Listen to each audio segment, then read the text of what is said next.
Semuanya, selamat malam, salam sejahtera buat kita semua. Malam, Bapak Ibu dan saudara sekalian, pada teman-teman saya sekaligus Bapak Moko, barangkali selaku ketua panitia di sini atau koordinator yang telah menyelenggarakan acara ini, dan juga kepada Bapak Beni, anggota Dewan, dan semua bapak-bapak dan ibu yang tidak saya sebutkan satu persatu. Bapak Ibu dan saudara sekalian, saya atas nama BPH PGRI Lampung Selatan, sebelum saya menyampaikan sesuatu, saya minta Sekum bisa maju ke depan. Bisa maju ke depan karena beliau ini lebih muda. Sebenarnya saya yakin beliau juga bisa menyampaikan, tetapi beliau bilang karena masih ada yang tua, jadi beliau tidak mau maju. Jadi kesempatan ini saya rindu bahwa kita semua diingatkan dengan sebuah undang-undang. Ya kalau salah nanti dikoreksi. Bahwasanya dalam Undang-Undang Dasar 1945 pasal 33 ayat 3 kan di sana dikatakan bahwa bumi dan air dan kekayaan alam yang terkandung di dalamnya dikuasai oleh negara dan dipergunakan untuk sebesar-besar kemakmuran rakyat. Jadi jelas undang-undang kita. Jadi di sini kita semua hendaknya terpanggil. Saya yakin 100 tahun lagi saya sudah tidak bisa berdiri di sini. Ya, tetapi generasi muda masih ada dan berdiri di sini.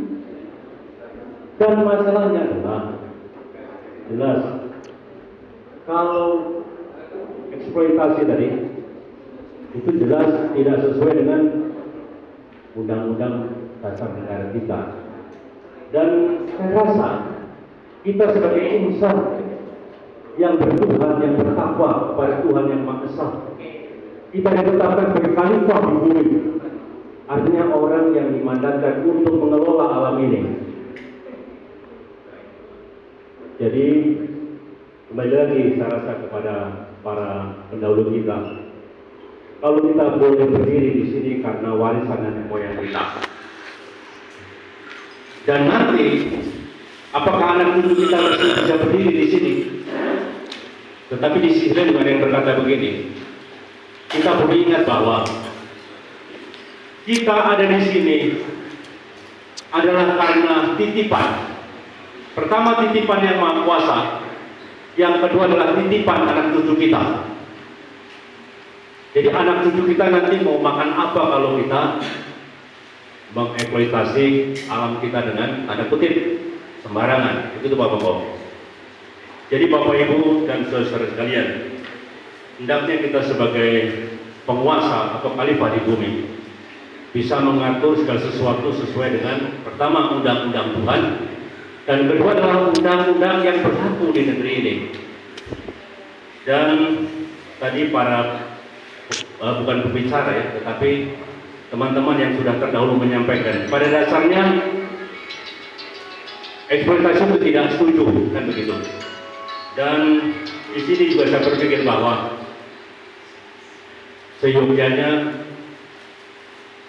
para pemimpin kita, pertama kami mendoakan Pak ya, kami mendoakan dan kami juga mohon supaya para pemimpin bisa hidup dalam kebijaksanaan sehingga kedepannya bangsa dan negara tetap ada. Saya tadi juga prihatin kalau masih ada warga negara yang tidak punya KTP. Tetapi memang saya juga tidak tahu apakah benar-benar tidak punya KTP Pak Bapak. Tapi kalau memang masih belum ada yang punya KTP, ini perlu juga untuk ditertibkan. Ya sebab kalau tidak ada punya KTP kan bisa dideportasi artinya. Jadi di sini perlu ada ketertiban. Tetapi memang saya berpikir film tadi itu jauh dari kemakmuran Pak. Tanda kutip ya, mungkin makmur juga beda-beda pikirannya. Maka tadi teman-teman bilang, termasuk Pak Sekum, itu jalan ke tempat Bapak jauh lebih bagus. Saya pikir iya juga. Secara rohani saya bersyukur tetapi secara pribadi dan juga tim kami prihatin dan semoga Indonesia bisa tetap terjaga. Dan kemudian mengenai reboisasi atau tanam pohon tadi Pak, kami sangat mendukung bila perlu untuk Lampung Selatan jangan sampai terjadi longsor tadi seperti kata adik kita perlu menanam pohon, bila perlu lembaga-lembaga yang ada di Sidomulia bisa kompak Pak Moko, lain hari kapan dikumpulkan lagi, apa tindakan kita, jangan hanya duduk-duduk di sini tapi buktinya tidak ada. Bila perlu di Sidomulia setiap 10 meter ada pohon, 10 meter ada pohon, sehingga tidak ada lagi banjir seperti yang ada di Padang dan sekitarnya.